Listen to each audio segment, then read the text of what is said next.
বাড়িতে যে সমস্ত বাজারঘাট করে নিয়ে আসে ব্যাগে নিয়ে আসেন, তো সেই ব্যাগে জিনিসগুলো রেখে দিয়ে প্লাস্টিকগুলো এর মধ্যে ভরবেন। তো দেখুন বাড়িতে এদিক ওদিক সব ছড়িয়ে নেন, তাতে নোংরা হচ্ছে পরিবেশ। আবার অনেকে আছে যে ওইগুলো প্লাস্টিক নিয়ে পুড়িয়ে যে ধোঁয়াটা হয়, সে ধোঁয়াতে কিন্তু নানা রকম অসুখ বিসুখ হতে, হাঁপানি থেকে শুরু করে ক্যান্সার পর্যন্ত হতে পারে, বাচ্চাদেরও ক্ষতি হবে প্রচুর। সেটা যদি না হয় তার জন্য এইগুলো ব্যাগগুলো দেওয়া হচ্ছে, এর মধ্যে ভরে আপনারা দেবেন। এখানে আমাদের যে গাড়ি আসবে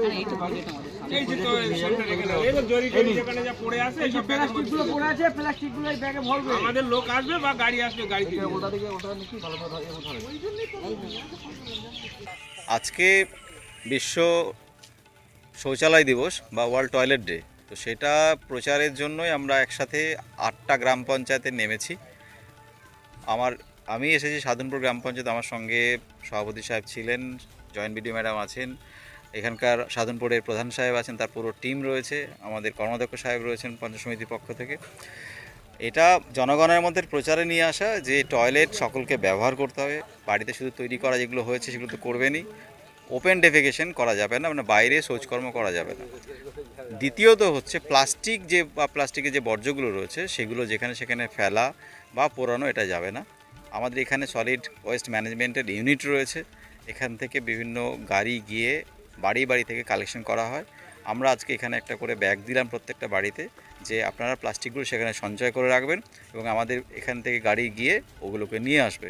এগুলোকে যে ব্যবস্থাপনা যে আছে, সুসংহত ব্যবস্থাপনা, সেটা করে প্লাস্টিকগুলো যেগুলো রিইউজ করা যাবে সেগুলো রিসাইকেল করার ব্যবস্থা করা হবে। আর কিছু প্লাস্টিকের সিঙ্গেল ইউজ প্লাস্টিক যেগুলো রয়েছে সেগুলো থেকে আমরা আমাদের ব্যারাকপুর একটা ইউনিট রয়েছে সেখানে পাঠাবো, সেখান থেকে এটাকে শ্রেডিং মেশিন দিয়ে যাতে পুনরায় সেটাকে আমরা অন্যান্য কোনো ব্যবহার করতে পারি তা ব্যবস্থা করা হবে। প্লাস্টিক একেবারে পোড়ানো প্রহিবিটেড বলছে।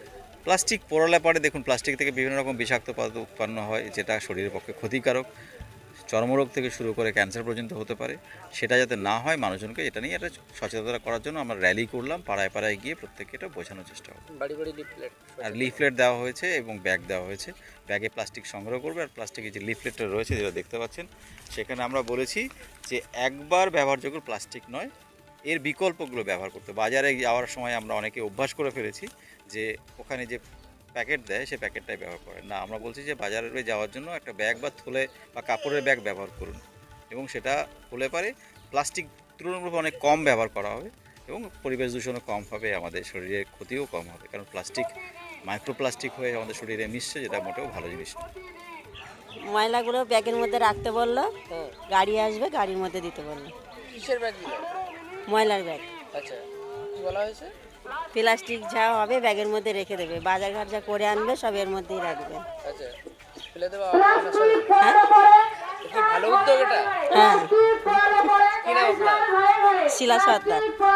উপরে কোনো ক্ষোভ নেই, সরকারের উপরে আমাদের বক্তব্য হচ্ছে প্লাস্টিকের উৎপাদন এবং বিপণন বন্ধ করুন, এই নাটকটা আর করা লাগবে না। এইটি হচ্ছে আসল। প্লাস্টিকের উৎপাদন এবং বিপণন, ক্যারি ব্যাগের উৎপাদন বিপণন বন্ধ করলে ব্যবসায়ীরা পাবে না, আমরাও পাবো না, ড্রেনও জাম হবে না।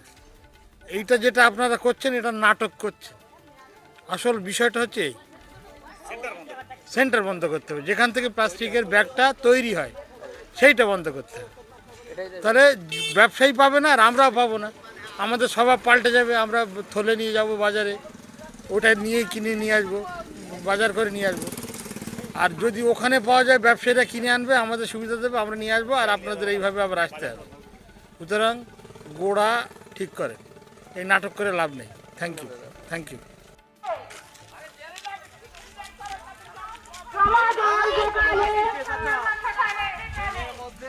ছোট ছোট যুক্তি থেকে মুক্তি, ছোট ছোট থেকে মুক্তি, জমা জল যেখানে সেই প্লাস্টিকগুলো প্লাস্টিক পড়ালে পরে প্লাস্টিক পড়ালে পরে